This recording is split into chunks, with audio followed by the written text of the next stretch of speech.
Hi guys, welcome back to my channel. I'm so glad to see you today.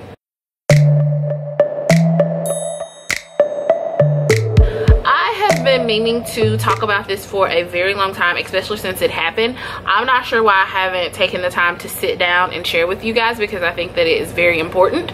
Most of you know that I am a woman of faith. I am a believer, and I have to be very, very honest. If you're new to my channel, I did lose my dad 5 years ago. My dad was a pastor. I grew up a pastor's child. So I have a bachelor's degree and a master's degree, both of which came from Christian institutions, Christian universities. There's a bug. Is that on the inside or the outside? Oh, it's outside. I really, you know, sometimes you have to, you're not sure. And after I lost my father, my faith plummeted. You know, plummeted is the word. Yeah, plummeted is the word. I found myself really disheartened, really discouraged, and really in the throes of grief very, very, very, very intensely. And I couldn't understand why. I still don't to this day understand why, but my faith definitely suffered a lot because I didn't understand why things happened the way they did, and the aftermath.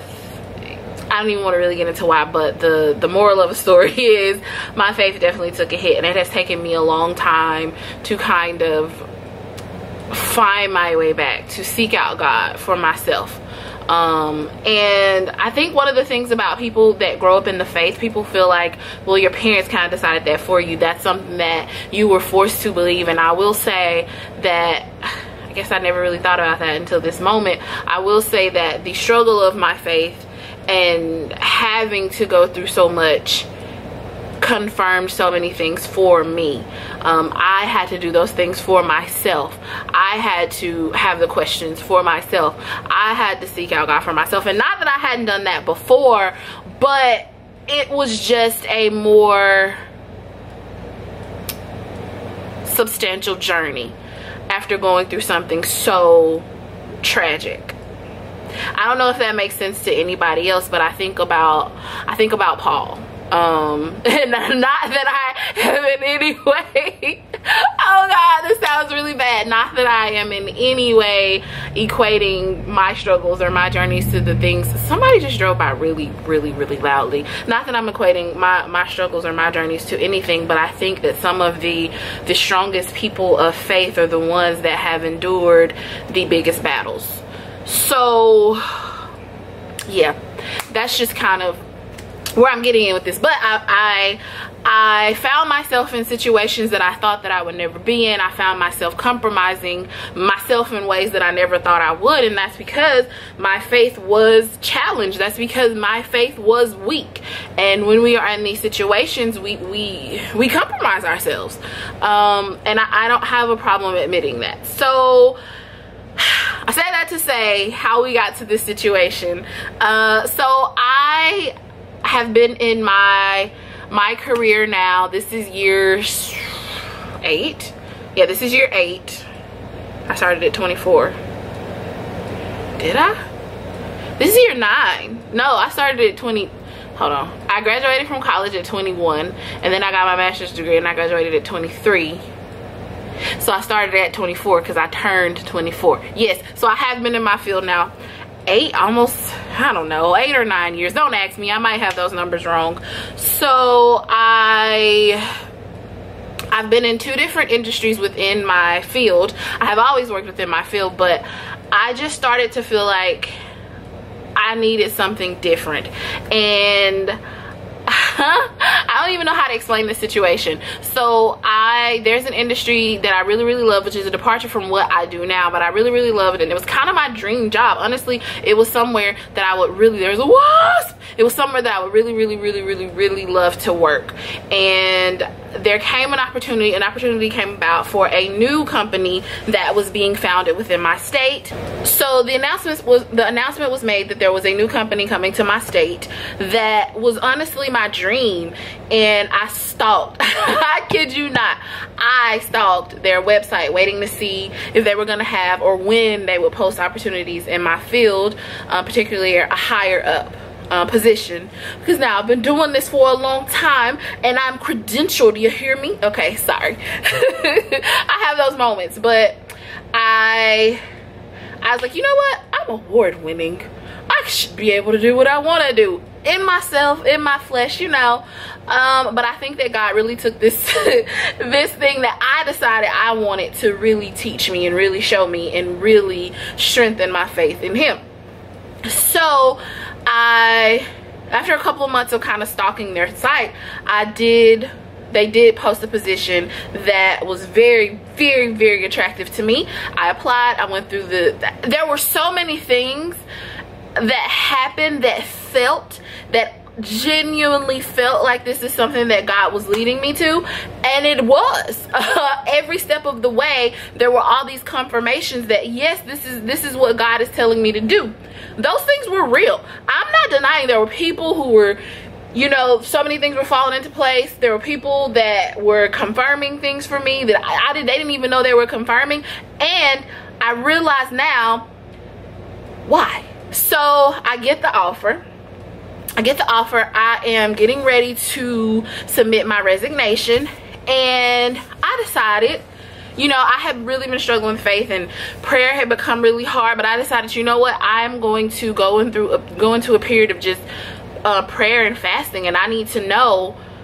I have all these signs, but I just need to know. I need to make sure before I make such a big jump, because it was a move. It was a very healthy increase in salary.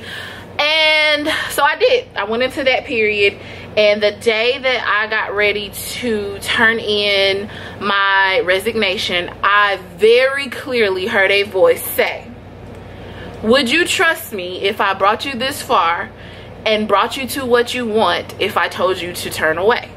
And I'm thinking, where is that coming from? That's gotta be in my mind. I'm not, no. You know, immediately like, no, I'm not gonna do that. I'm not gonna turn this away. That's just doubt. That's just doubt talking to me. No changes. I'm sitting and I am so uncomfortable. Hold on. So I kind of justified, and I thought, well, that's just doubt. That's just the doubt of change. That's just the fear of the unknown speaking to me, and I'm trying to, you know, not take that step. So I really was thinking, nope, not gonna do that. So I